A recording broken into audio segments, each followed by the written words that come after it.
चाचू चाचू, मुझे छोटी छोटी कहानियां बहुत अच्छी लगती है, अब वो सुना।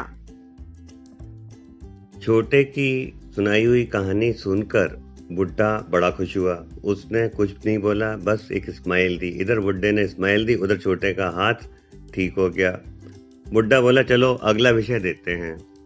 छोटा बोला महाराज अच्छा सा विषय देना, सरल सा विषय देना, बड़े बड़े कठिन विषय देते हो। तो मैं एक ऐसा विषय देता हूँ जिसपे तुम कहानी सुना पाओगे। बुड्ढे ने विषय दिया चालाक जानवर और दयावान इंसान पे कहानी सुनाओ। छोटे को ये कहानी कुछ आती थी, कुछ उसने सोचा मैं इम्प्रोवाइज कर लूंगा, कुछ मैं कहानी जोड़ घटा के बना लूंगा। फिर उसने एक कहानी सुनाई।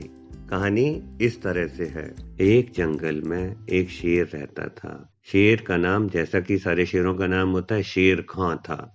शेर खां बहुत ताकतवर शेर था। उसकी थोड़ी उम्र हो गई थी, पर उसका बड़ा टेरर था और वो थोड़ा आलसी भी था।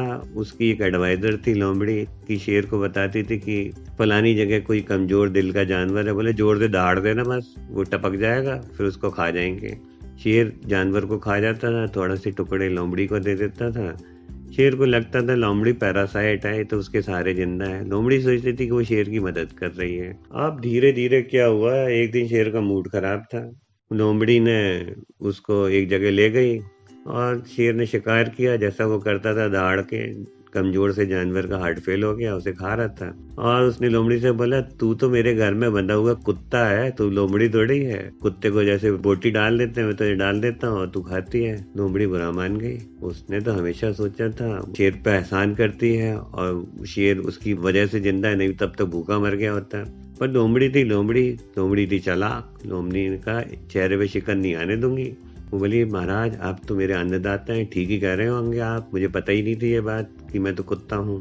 पर लोमड़ी ने मनी मन प्लानिंग कर ली कि एक न एक दिन इस शेर को मैं ठिकाने लगाऊंगी। लोमड़ी ने कहा कि शेर महाराज आप में ताकत तो बहुत है, पर जंगल के छोटे मोटे जानवर आप पे बड़े हंस रहे थे। शेर बोला मेरे ऊपर क्यों हंस रहे थे? लोमड़ी बोली वो सब बोल रहे आप बड़े कमजोर हो गए, ओल्ड हो गए हो और आप आदम जात से डरते हो। गांव में तो आप जा ही नहीं सकते जो पड़ोस में है। एक गाय क्या, एक बकरी भी नहीं मार सकते। शेर को आगे गुस्सा। शेर में था ताकत बड़ी थी, दिमाग छोटा था। बोला चलो चलते हैं, गांव में मार के आऊंगा मैं। बोला चलिए रात को चलेंगे, दिन में तो आप नहीं कर सकते, तो मुझे पता है, रात में छुप के मारेंगे। शेर चढ़ गया चने की झाड़ पे, रात में गया। उसने जैसे ही शेर दाखिल हुआ, कुत्ते भाव भाव करने लगे, उन्हें पता चल गया शेर आ गया है। शेर एक काऊ मार दी और एक बकरी के लिए भी मारने के चक्कर में था। गांव वालों की नींद खुल गई, उन्होंने मशाल जलाई, देख लिया शेर आया हुआ है। अगले दिन पंचायत बैठी। पंच ने बोला कि यार ये शेर लगता है आदमखोर हो गया है। आदमखोर का बच्चा मतलब जो आदमियों को खाता है। वैसे शेर जनरली आदमी को नहीं खाते हैं, इसको तो मारना पड़ेगा। गांव वालों ने कहा कि उपाय क्या है? बोले चलो तोपचंद को बुलाते हैं। और तोपचंद उस जमाने में वहां का सबसे बड़ा शिकारी था। उसके नाम से ही जानवर थर्राते थे। खबर जंगल में आग की तरह फैल गई कि तोपचंद आ रहा है। शेर भी अंदर ही अंदर डर गया। उसने सुना जबकि लोमड़ी ने बोला तोपचंद आ रहा है। पर लोमड़ी चालाक थी, बोली चिंता मत करो मालिक, वो तोपचंद एक जमाने में तोपचंद था, अब तो मक्खी चंद भी नहीं है, वो कुछ नहीं कर पाएगा। आप मैं आपके संग हूँ, आपको कुछ नहीं होगा। शेर ने बोला ठीक है तुम मेरे संग रहना। बोला हाँ ठीक है मैं तुम्हारे संग ही हूँ। तोपचंद ने जाल बैठाया, बहुत ही साइलेंटली जाल बैठाया, किसी को पता ही नहीं चला। उसने एक बकरी बांधी पेड़ के नीचे और वहीं पर जाल बिछाया। शेर को पता नहीं चला, लोमड़ी को पता था सब। लोमड़ी बोली वहां पर एक बकरी बंधी हुई है, मार के खाते हैं, आपको तो काम नहीं करना पड़ेगा, बंधी बंधाई बकरी मिल रही है। शेर ने कहा चलो यार। वो जोर से दहाड़ा, लपक के बकरी की गर्दन पे दांत लगाती है और इधर उसने दांत लगाए, उधर उसका पैर एक पिंजड़े में फंस गया। और पिंजड़ा कुछ इस तरह से डिजाइन था कि घूम फिर के शेर लटक पटक के एक पिंजड़े के अंदर गिर गया और पिंजड़े का दरवाजा हो गया बंद खटाक से। अब शेर बहुत जोर जोर से दौड़ा, बहुत उसने सर पटके, जाल में कुछ नहीं हुआ। अब शेर अपनी किस्मत पर रो रहा था। तभी वहां पर शेख चिल्ली अपनी ससुराल से पिटपिटा के लौट रहा था। रूपवती और कलावती ने उसकी बहुत सुताई की थी, बहुत पिटाई की थी। बड़ा डिप्रेस मूड में लौट रहा था। उसने शेर को देखा पिंजड़े में बंद है। उसने कहा चलो इस गरीब शेर को पिंजड़े से निकाल देता हूँ, कुछ मुझे पुण्य मिलेगा। और वो शेर के पास गया।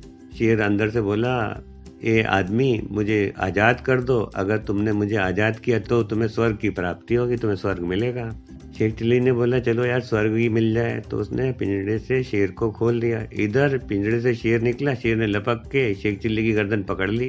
शेख चिल्ली की गर्दन पकड़ ली। शेख चिल्ली बोला अरे क्या कर रहे हो भाई, मुझे क्यों मार रहे हो, मैंने तो तुम्हें बचाया था।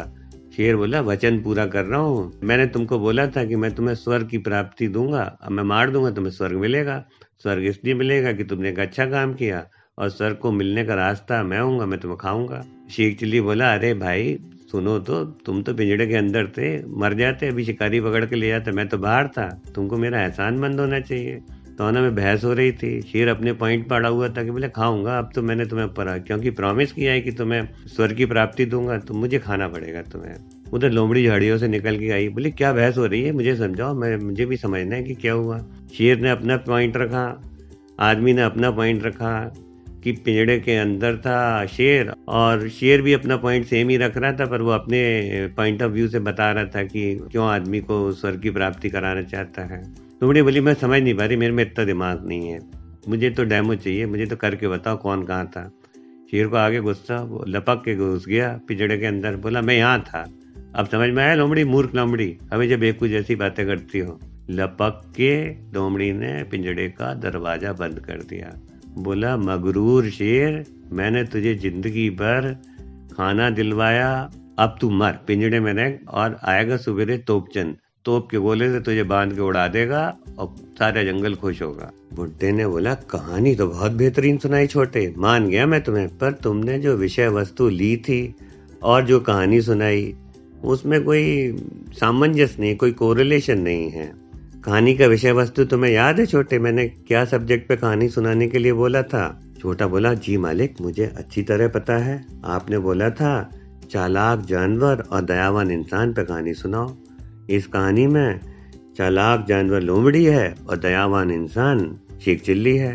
बुड्ढा बोला ऐसा नहीं है, इस कहानी में शेर तो एक बेवकूफ जानवर था और शेख चिल्ली भी दयावान नहीं था, वो भी बेवकूफ था, तो ये कहानी सब्जेक्ट पे फिट नहीं बैठती। मैं ना तुम्हारा कोई अंग ठीक करूंगा और ना कोई खराब करूंगा, न्यूट्रल रही कहानी, इससे तुम्हें कुछ नहीं होगा, ना नेट गेन ना नेट लॉस, ये जीरो सम गेम हो गया, इसमें कुछ नहीं होगा। छोटा अपनी किस्मत में रोया और बोला बुड्ढे महाराज से, बुड्ढे महाराज ये बार बार तुम्हारा मेरा हाथ ठीक करना और बार बार फिर से उसे पत्थर का बना देना, कभी मेरे पैर को पत्थर का बना देना, मुझसे सहा नहीं जाता।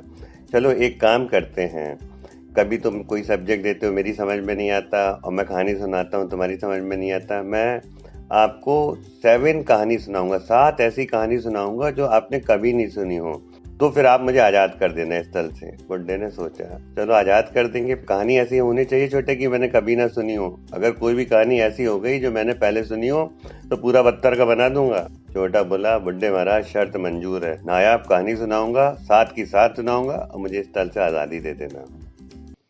वाह चाचू, 7 कहानियां तो मजा ही आ जाएगा।